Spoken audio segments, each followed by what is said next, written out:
Hello दोस्तों, नेस्टेक में आप सभी लोगों का स्वागत है। मेरा नाम मोहम्मद नाजिम अंसारी है और आज का जो हमारा ट्यूटोरियल होने वाला है वो नोटपैड का ट्यूटोरियल होने वाला है इस वीडियो के अंदर। और इस वीडियो के अंदर हम जानेंगे कि फ़ाइल मेनू के अंदर कौन कौन सी कमांड्स आती हैं, उनका आप कैसे कैसे यूज़ कर सकते हैं। और वीडियो को स्टार्ट करने से पहले यही कहना चाहूँगा कि अभी तक आपने हमारे चैनल को सब्सक्राइब नहीं करा है तो हमारे चैनल को सब्सक्राइब कर दीजिएगा, जिससे कि आपको आने वाली जो वीडियोज़ हैं वो मिलती रहें। तो चलिएगा स्टार्ट करते हैं आज का वीडियो। और सबसे पहले वीडियो को स्टार्ट करने से पहले कहना चाहूँगा कि सबसे पहले नोटपैड के बारे में कुछ चीज़ें हम समझ लेते हैं। नोटपैड क्या है? एक टेक्स्ट एडिटर प्रोग्राम है जो कि माइक्रोसॉफ्ट विंडोज़ ऑपरेटिंग सिस्टम के साथ में इनबिल्ट आता है। ठीक है, तो इस लाइन का आप मीन समझ लीजिएगा। ये एक टेक्स्ट एडिटर प्रोग्राम है जो कि माइक्रोसॉफ्ट विंडोज़ ऑपरेटिंग सिस्टम के साथ में इनबिल्ट आता है। इसका मीन्स ये है आपका कि जितनी भी हमारी विंडोज़ हैं, विंडोज़ एक्सपी, विंडोज़ 7, विंडोज़ 8, 7, 11, 10, जितनी भी तरीके की विंडोज़ हैं सभी के साथ में इंस्टॉल हुआ आता है। इसको अलग से इंस्टॉल करने की आपको ज़रूरत नहीं होती है। ठीक है दोस्तों, और यह एक साधारण जो है वो टेक्स्ट एडिटर है जिसका उपयोग मुख्य रूप से साधारण नोट लिखने, पढ़ने तथा एडिट करने में किया जाता है। तो नॉर्मल से काम जो छोटे छोटे काम हैं वो इसके अंदर हो जाते हैं, इसलिए इसको नोटपैड का एक टेक्स्ट एडिटर कहा जाता है। इसमें क्या क्या काम हो सकते हैं? पहला काम इसके अंदर notepad as a digital diary. अगर आप डिजिटल डायरी अगर इसके अंदर कोई बना कर रखना चाहते हैं जिसके अंदर आपके नाम, मोबाइल नंबर वगैरह हों लोगों के, तो वो रख सकते हैं आप टाइप कर इसमें। क्रिएटिंग वेब पेजेस, जो इंटरनेट के पेजेस जो HTML प्रोग्राम में बनते हैं आपके HTML प्रोग्राम के, वो जो पेजेस होते हैं वो भी राइट डाउन इसी के अंदर ही होते हैं। प्लस थर्ड है आपका टू राइट स्क्रिप्ट्स। कोई स्क्रिप्ट जो है वो भी आप इसके अंदर लिख सकते हैं। तो कुछ ये 3 तरीके थे नोटपैड के जिनका आप 3 तरीके से आप प्रयोग कर सकते हैं। अब हम आगे बढ़ते हैं कि नोटपैड को किस तरीके से ओपन करा जा सकता है। तो नोटपैड को ओपन करने के कुछ 2 तरीके हैं। आप विंडो के साथ में जाएंगे और R प्रेस करेंगे। ठीक है, विंडो के साथ में जाएंगे और R प्रेस करेंगे और यहाँ पर जो आप टाइप करेंगे वो टाइप करेंगे नोटपैड, NOTEPAD पैड। ठीक, इस तरीके से टाइप करेंगे तो हमारे सामने एक स्क्रीन, ये एक विज़ार्ड खुल कर आएगा जो कि नोटपैड का विज़ार्ड होगा आपका। इसका एक दूसरा तरीका भी है, उसको भी आप फॉलो कर लीजिएगा। मैं अभी विंडो 10 चला रहा हूँ, तो विंडो 10 के अंदर आपको ये स्टार्ट में जाकर, ऑल ऐप्स में जाकर, और यहीं पर ही जो है वो नीचे आपको एसेसरीज़ के अंदर मिलेगी विंडोज़ एसेसरीज़। विंडोज़ एसेसरीज़ में जाएंगे और यहीं पर ही आपको एक नोटपैड नाम का ये सॉफ्टवेयर मिल जाएगा। ठीक है दोस्तों, तो अभी तक जो चीज़ें मैंने आपको बताई हैं आई होप आप लोगों को समझ में आ गई होंगी। इसका यूज़ केस क्या है और ये टेक्स्ट एडिटर प्रोग्राम है आपका। ठीक, यहाँ पर ये 3 चीज़ें हैं। एक मिनिमाइज़ है, यहाँ से मैं क्लिक करता हूँ तो मिनिमाइज़ होकर ये टास्क बार पर आ जाएगा। यहीं से क्लिक करूँगा तो ये मैक्सिमाइज़ हो जाएगा। बीच वाला ये मैक्सिमाइज़ कहलाता है। अभी छोटी स्क्रीन है, जैसे क्लिक करूँगा एक बड़ी स्क्रीन में तब्दीली हो जाएगी इसकी, है नी। इस पर क्लिक करूँगा फिर दोबारा से ये थोड़ा सा छोटा हो जाएगा। क्लोज़ करना है, क्लोज़ भी आप यहाँ से इसको कर सकते हैं। ठीक है दोस्तों, फिर इसके बारे में हम आगे बढ़ते हैं थोड़ा सा। सबसे पहले हम फाइल मेन्यू के बारे में समझ लेते हैं। फाइल मेन्यू के अंदर हमारे कई तरीके के ऑप्शंस हैं, जिसमें कि हमारा न्यू कमांड है, ओपन है, सेव है, सेव एज है। ठीक है दोस्तों, तो यहाँ पर हम एक फ़ाइल बना लेते हैं, वेलकम टू नेस्टेक चैनल। हमने इसके अंदर एक ये फ़ाइल बना ली, कुछ एक मैटर लिख लिया, प्लीज़ सब्सक्राइब। ठीक है सर, हमने यहाँ पर जो था वो एक टेक्स्ट एडिट करना बता रहा हूँ मैं आपको कि टेक्स्ट इस तरीके से आपने लिखा, और इसको हम लोग सबसे पहले न्यू से पहले सबसे पहले हम सेव करना सीख लेते हैं। सबसे पहले सेव क्या होता है बेसिकली कि जो भी काम आप नोटपैड के अंदर करते हैं इन फ्यूचर के लिए कभी आपको इन फाइल्स की आवश्यकता पड़े तो आप अपनी फाइल्स को ओपन कर उनमें एडिट कर सकें उनको। ठीक है, तो फाइल में जाएंगे हम लोग, इसको सेव करेंगे कि इन फ्यूचर में भी आप इन फाइलों का यूज़ कर सकें, इसलिए हम डाटा को सेव करते हैं। इसकी हमने एक लोकेशन ले ली, डेस्कटॉप, और इसमें लोकेशन पर डेस्कटॉप पर क्लिक कर हमने जो फाइल का नाम है वो हमने रख दिया फाइल 1। ठीक है, और इसको क्या कर दिया हमने, सेव कर दिया। तो फाइनली पीछे जो है वो फाइल 1 करके ही एक फ़ाइल आ गई है। तो ये तो हुआ सेव। फिर एक आता है ऑप्शन हमारा न्यू।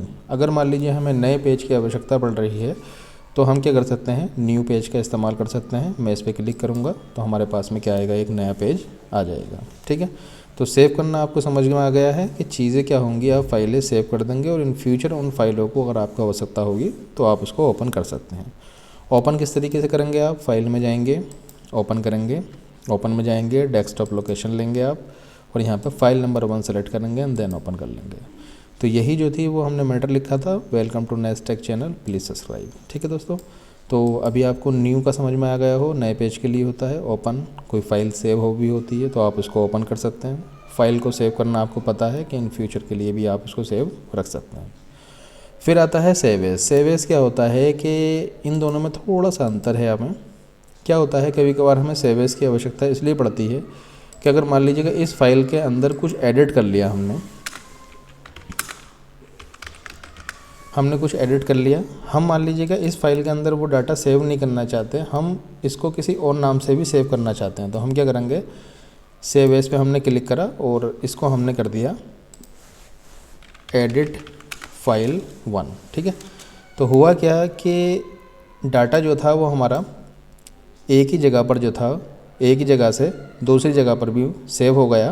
कहने का मीन्स ये है कि जो भी एडिट आपने करा उसको आपने सेव एज में सेव कर दिया।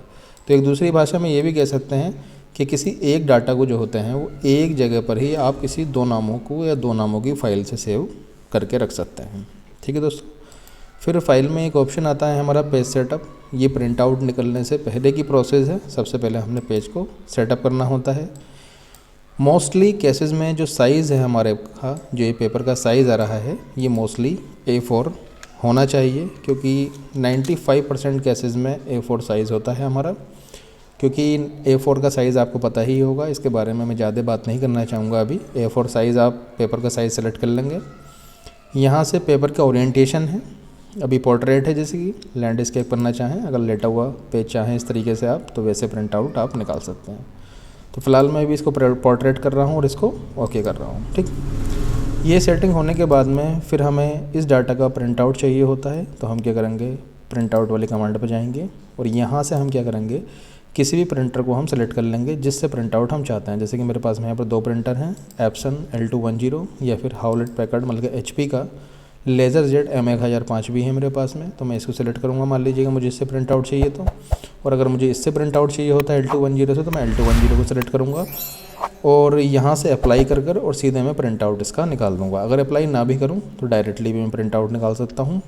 और यहाँ पर एक ऑप्शन आता है नंबर ऑफ़ कॉपीज़ का, तो यहाँ पर मैं इस डाटा की कितनी कॉपी निकालना चाहता हूँ, 1 2 4 5 जितनी भी निकालना चाहता हूँ वो नंबर में डालूँगा और यहाँ से क्या कर दूँगा, प्रिंट आउट इसको कर दूँगा। ठीक है दोस्तों, फिर फाइल ऑप्शन के अंदर एक लास्ट पॉइंट आता है हमारा एग्ज़िट का। एग्ज़िट का मीन्स आप समझते होंगे कि बिल्कुल बाहर आने से। ठीक है, तो इस तरीके से आपने नोटपैड के जो थे वो फाइल मेन्यू के बारे में समझ लिया है। अगली वीडियो में हम एडिट मेन्यू के बारे में समझेंगे। आज की वीडियो में इतना ही था, धन्यवाद। एडिट मेन्यू के बारे में समझेंगे। एडिट मेन्यू के अंदर काफ़ी सारी कमांडें हैं, इनके बारे में हम 1 बाय 1 करके समझेंगे। ठीक है दोस्तों, तो चीज़ों को समझने के लिए पहले हमें कुछ चीज़ें लिखनी पड़ेंगी यहाँ पर।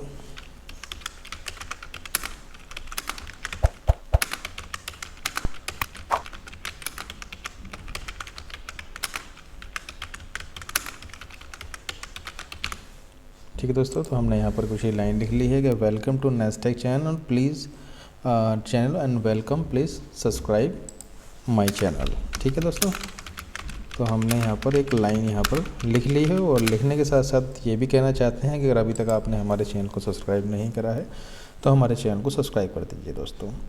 तो सबसे पहले एडिट में चलते हैं और यहाँ पर हम लोग सबसे पहले कॉपी और पेस्ट को समझ लेते हैं। कॉपी और पेस्ट क्या होता है, हमने इस लाइन को पूरी को सेलेक्ट करा, माउस की जो लेफ़्ट की है मैंने उससे सिलेक्शन ले लिया इसका, और एडिट में जाकर मैंने इसको सबसे पहले कॉपी कर लिया। कॉपी करने के बाद में मैं फाइनली एंड में जाकर कर्सर लेकर जाऊंगा, वहाँ से एंटर रखूँगा और ये जहाँ पर मेरा कर्सर होगा किसी भी लोकेशन पर, वहाँ पर ले जाकर मैं क्या कर दूँगा, इसको पेस्ट कर दूँगा। तो बेसिकली कॉपी और पेस्ट क्या है, कॉपी और पेस्ट क्या है, एज ए डुप्लीकेट है। जितने डाटा का आप कॉपी करना चाहते हो उतने का आप क्या कर सकते हो, उस जगह पर ले जाकर कहीं और ले जाकर उसको पेस्ट कर सकते हो। तो बेसिकली डुप्लीकेट है हमारा कॉपी और पेस्ट। इसी से संबंधित एक दूसरी कमांड है इसके अंदर, एडिट में जाएंगे, इसमें आता है हमारा कट। कट का मीन्स है यहाँ से कट गया है डाटा कहीं और ले आकर रखना चाहता हूँ, मैं एंटर के नीचे लाइन में आ गया 5वीं लाइन में, और यहाँ पर मैंने क्या करा, इसको पेस्ट कर दिया। ठीक है दोस्तों, तो एक जगह से दूसरा जगह ले जाने के लिए डाटा को हम क्या करते हैं, कट और पेस्ट का यूज़ करते हैं, मगर इसके अंदर जो डाटा होता है आपका वो डुप्लीकेट नहीं होता है। तो इस डाटा को फिर ऊपर लेके जाना है मुझे, तो मैं सिलेक्शन लूँगा, एडिट में जाऊँगा, कट करूँगा, ऊपर मैं अपना कर्सर लेकर जाऊँगा और एडिट में जाके पेस्ट कर दूँगा। ठीक है, तो ये सिंपल से स्टेप थे आपके, कॉपी और पेस्ट और कट और पेस्ट। आई होप कि आपको ये 3 चीज़ें समझ में आ गई होंगी। फिर इसके बाद में एक ऑप्शन आता है हमारा कंट्रोल Z, या फिर अंडो कहते हैं हम लोग इसको हम पहले समझ लेते हैं। अंडो क्या होता है, मान लीजिए मुझसे कोई मिस्टेक हो गई, मैं यहाँ से ये टैग हटा रहा था, ठीक है, मुझे टैग हटाना नहीं था यार, मुझसे गलती हो गई, तो मैं क्या करूँगा, कंट्रोल Z का इस्तेमाल करूँगा और जो मेरी मिस्टेक्स है उससे मैं वापसी आ जाऊँगा।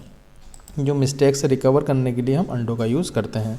अब मुझे ऐसा लगेगा नहीं यार वही सब ठीक था, तो मैं क्या करूँगा, कंट्रोल Y प्रेस कर दूँगा, बट कंट्रोल Y जो है वो यहाँ पर चलता नहीं है। ठीक है, तो इस चीज़ का भी आप ध्यान रखना। तो यहाँ पर जो चलता है वो आपका सिर्फ खाली अंडो ही चलेगा, तो रीडो शायद इसके अंदर ना चले, है नहीं, तो रीडो का कोई ऑप्शन नहीं है इसके अंदर।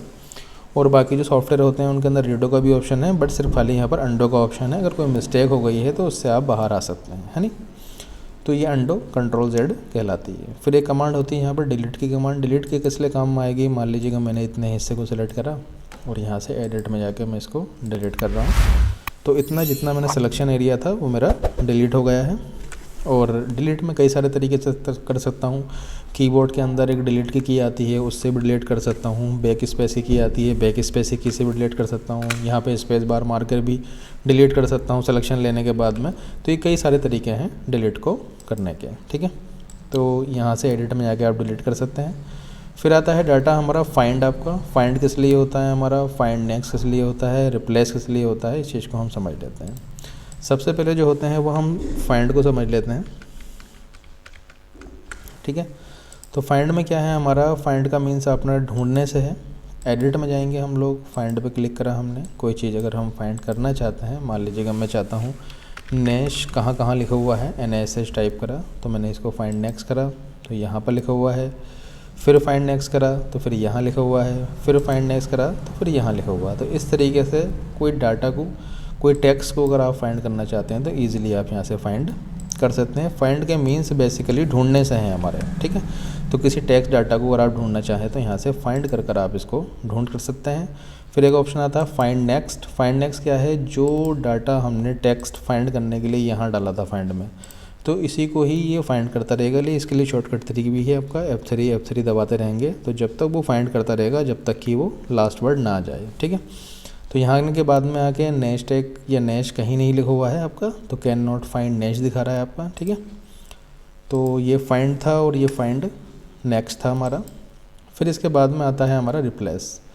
रिप्लेस में मैं चाहता हूँ कि भाई जहाँ जहाँ नेक्स्ट लिखा पड़ा है वहाँ वहाँ रिप्लेस विद नाजिम लिखा हुआ आ जाए, वहाँ पर मेरा नाम लिखा हुआ आ जाए। नाजिम लिख दिया मैंने और यहाँ से कर दिया मैंने रिप्लेस ऑल। तो देखेंगे आप यहाँ पर जहाँ जहाँ यहाँ पर देखिएगा नेक्स्ट के आगे फिर मैंने टेक डाल रखा था, तो यहाँ पर नेक्स्ट था, यहाँ पर नेक्स्ट था और यहाँ पर नेक्स्ट था। तो जहाँ जहाँ नेक्स्ट था वहाँ वहाँ क्या हुआ आपका, वहाँ वहाँ नाजिम हो गया, क्योंकि रिप्लेस मैंने उसी से कराया था।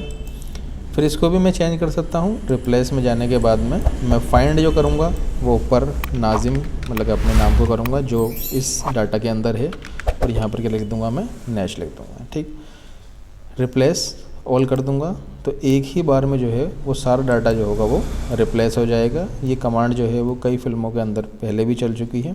ठीक है, फिर एक ऑप्शन आता है हमारा सेलेक्ट ऑल का। सेलेक्ट ऑल से क्या होगा, ये पूरा का पूरा डाटा जो है वो सेलेक्ट हो जाएगा। इसके लिए शॉर्टकट की भी है, कंट्रोल के साथ में आप A का प्रयोग करेंगे तो पूरा डाटा सेलेक्ट हो जाएगा। माउस से भी इस तरह से आप सेलेक्ट कर सकते हैं और कीबोर्ड से भी आप सेलेक्ट कर सकते हैं, शिफ्ट की दबाकर ऊपर की ये जो एरोज़ हैं हमारी, उन एरोज़ से लेफ़्ट एंड राइट कर आप सिलेक्शन ले सकते हैं। ठीक है दोस्तों, तो कुछ ही तरीके थे आपके सिलेक्शन के भी आपके। फिर मान लीजिएगा इस जगह पर आप टाइम और डेट रखना चाहते हैं तो एडिट में जाकर आप क्या करेंगे, टाइम और डेट ले लेंगे। इसके लिए शॉर्टकट की है हमारी F5। हेलो दोस्तों, नेस्टेक चैनल में आप सभी लोगों का स्वागत है। मेरा नाम मोहम्मद नाजिम अंसारी है और आज का जो हमारा नोटपैड ट्यूटोरियल का जो है ये पार्ट 3 है। जिसके अंदर हम 3 मेन्यू के बारे में बात करेंगे, फॉर्मेट मेन्यू, व्यू मेन्यू और हेल्प मेन्यू। ठीक है दोस्तों, फिर ये हमारा नोटपैड ट्यूटोरियल जो है वो कंप्लीट हो जाएगा। फिर कुछ इसकी कुछ ट्रिक्स हैं, कुछ टिप्स हैं, वो आने वाले वीडियोज़ में हम लाते रहेंगे और आपके साथ में वीडियोज़ को साझा करते रहेंगे। बाकी आपसे सभी से कहना चाहूँगा, अगर आपने अभी तक हमारे चैनल को सब्सक्राइब नहीं करा है दोस्तों, तो हमारे चैनल को सब्सक्राइब कीजिएगा। थोड़ा सा आप लोग सब्सक्राइब करते हैं तो हम लोगों को सपोर्ट करेंगे। तो चलिएगा स्टार्ट करते हैं आज का वीडियो। सबसे पहले हम लोग फॉर्मेट मेन्यू के अंदर फ़ॉन्ट जो ऑप्शन है हमारा, इसको हम लोग समझ लेते हैं। वर्ड ब्रेप को इसके बाद में समझेंगे। हम लोगों ने क्या करा, इसको सिलेक्शन लिया, फॉर्मेट पे गए, फ़ॉन्ट में गए, तो यहाँ पर एक नया ऑप्शन खुल जाएगा जिसके अंदर यहाँ पर सबसे पहले हमारे फ़ॉन्ट के स्टाइल हैं, ठीक है नहीं। फ़ॉन्ट के नेम आते हैं, वैसे ये डिज़ाइन है वैसे में देखा जाए तो। फिर इसकी कुछ क्वालिटीज़ हैं, रेगुलर है, बोल्ड इटैलिक है, तो वो आप यहाँ से सेलेक्ट कर सकते हैं। मान लीजिए मुझे ये फ़ॉन्ट समझ में आ रहा है तो मैं ये फ़ॉन्ट्स ले सकता हूँ यहाँ से। कंसिडर्ड कोई इटैलिक कर सकता हूँ मैं से, या सिंपल इटैलिक कर सकता हूँ, या रेगुलर कर सकता हूँ। यहाँ पर आप सैंपल में देख रहे होंगे नीचे होता जा रहा है। फिर यहाँ पर आपका ब्लैक है, फिर बोल्ड इटैलिक है, फिर यहाँ पर इसके बराबर में इसका साइज़ आता है जो कि पॉइंटों में होता है यहाँ पर। तो यहाँ पर मान लीजिएगा 24 कर दिया मैंने, ठीक है, और इसको क्या कर दिया मैंने, ओके कर दिया। तो जो आपका फ़ॉन्ट का स्टाइल है वो कुछ इस तरीके से आ जाएगा। तो जो भी आपको सही लगे वो आपने सिलेक्शन लेना है, फॉर्मेट पे जाना है, फ़ॉन्ट पे क्लिक करना है और यहाँ से आप अपना फ़ॉन्ट वगैरह सब कुछ चेंज कर सकते हैं। या फिर आई थिंक यहाँ से लिखा भी जा रहा है, ठीक है। तो यहाँ से आप टाइम्स न्यू रोमन मैंने सेलेक्ट करा, मोस्टली मैं यही फ़ॉन्ट सेलेक्ट करता हूँ। यहाँ से मैंने रेगुलर ले लिया है इसको, साइज़ थोड़ा सा इसको बढ़ा लिया, बोल्ड चाहिए तो बोल्ड में भी यूज़ कर सकता हूँ। मगर देखिएगा दोस्तों, नोटपैड के अंदर क्या है, अगर फ़ॉन्ट का अगर मैं चेंज कर रहा हूँ तो अगर कोई भी चेंजिंग होगी तो वो पूरे पैराग्राफ में होगी, पर्टिकुलर ऐसा नहीं है जैसे वर्डपैड के अंदर हुआ करता था। मैंने इतने हिस्से को सिलेक्शन लिया फिर इतने हिस्से को मैं चेंज कर दूंगा, ऐसा इसमें पॉसिबल नहीं है। मैं आपको करके दिखा देता हूँ। मैंने सिलेक्शन लिया, सिलेक्शन लेने के बाद में इनका साइज़ 78 कर दिया मैंने, 48 सॉरी, ओके करा। तो जो फ़ॉन्ट का जो साइज़ है वो सभी का बढ़ गया। क्या है, मैं सिलेक्शन लूँ या ना लूँ, ठीक है। तो इसमें थोड़ी सी प्रॉब्लम्स हैं आपकी। बेसिकली ये डिज़ाइनिंग का तो सॉफ्टवेयर नहीं है तो इसके लिए प्रॉब्लम कहना भी गलत होगा। फिर मैंने इसको थोड़ा सा मैक्सिमाइज़ कर लिया क्योंकि मैं आपको ये वर्ड ब्रेप कमांड समझाने वाला हूँ। वर्ड ब्रेप कमांड क्या है, अभी ये जो वर्ड ब्रेप है वो यहाँ तक हो रखा है, क्लिक हो रखा है। अभी जो मैं इसके वर्टिकल स्क्रॉल की बात करूँ तो जहाँ तक ये वर्टिकल स्क्रॉल आ रहा है वहीं तक ही मेरी लाइन जाएगी और वहाँ से लाइन ऑटोमेटिकली एंटर मारकर नीचे आ जाएगी। मान लीजिएगा मैंने यहाँ से फॉर्मेट से जाकर ये वर्ड ब्रेप अगर मैं हटा दूँ तो ये लाइन मेरी क्या होगा, ये सीधे सीधे आगे तक सीधे सीधे लिखी जाएगी। देखिएगा आगे तक चली जाएगी ये लाइन, और कुछ भी मैं टाइप करूँगा तो आगे की तरफ को ये टाइप होता चला जाएगा दोस्तों, ठीक है। तो ये कहीं भी मेरा कर्सर जो है ना रुकेगा नहीं, और जब तक मैं एंटर नहीं मारूँगा जब तक मैं नीचे आऊँगा नहीं, ठीक। तो ये कहलाता है हमारा वर्ड ब्रेप। तो ये पूरा विंडो का जो है वर्ड ब्रेप है हमारा ये। अगर यहाँ से मैं मार्क करूँ तो विंडो का वर्ड ब्रेप हो जाएगा, और मैं हटा दूँ तो फिर कोई भी ब्रेप नहीं रहेगा, टेक्स्ट लगातार आगे बढ़ता रहेगा, ठीक है दोस्तों। तो ये वर्ड ब्रेपिंग कहलाती है। फिर इसके बाद में व्यू के ऑप्शन के अंदर एक ऑप्शन आता है स्टेटस बार। अगर मैं क्लिक मारकर यहाँ से लगाना चाहूँ या लेना चाहूँ तो मैं यहाँ से स्टेटस बार ले सकता हूँ। फ़िलहाल के लिए अभी नहीं आ पा रही है किसी कारण से, ठीक है। तो यहाँ से हम लोग व्यू में जाके स्टेटस बार ला भी सकते हैं, हटा भी सकते हैं, ठीक है। यहाँ से व्यू में जाके स्टेटस बार आता है, ठीक। फिर आता है हमारा हेल्प का कमांड। हेल्प में आपका व्यू हेल्प आती है हमारी, यहाँ से क्लिक करेंगे हम लोग और यहाँ से हम डायरेक्टली जो है वो माइक्रोसॉफ्ट ऑफिस की वेबसाइट पर पहुँच जाएंगे और वहाँ से चीज़ों को हम रेटेड डाउन कर सकते हैं जो कि नोटपैड से रिलेटेड नोट्स होंगे आपके, ठीक है। तो इसका भी आप इस्तेमाल करना चाहें तो इस्तेमाल कर सकते हैं। फिर अबाउट नोटपैड में अभी ये मैं विंडो जो चला रहा हूँ, विंडो 10 का जो है वो नोटपैड है आपका, जो कि विंडो 10 के साथ में ही इनबिल्ट होकर आया था। मैंने शुरुआती वाली वीडियो में आपको बताया था ये सॉफ्टवेयर जो है वो इनबिल्ट सॉफ्टवेयर है दोस्तों, ठीक है दोस्तों। तो इस तरीके से आप ये सारी कमांडें सीख गए होंगे, आई होप चीज़ें भी आपको समझ में आई होंगी धीरे धीरे, ठीक है दोस्तों। तो ये कुछ कमांड्स थी हमारी जिनको हमने इस नोटपैड के अंदर पूरे में कवर करा। बाकी आप लोगों का प्यार हमें लगातार मिल रहा है, आगे भी मिलता रहे, तो हमारे चैनल को सब्सक्राइब करिएगा। धन्यवाद।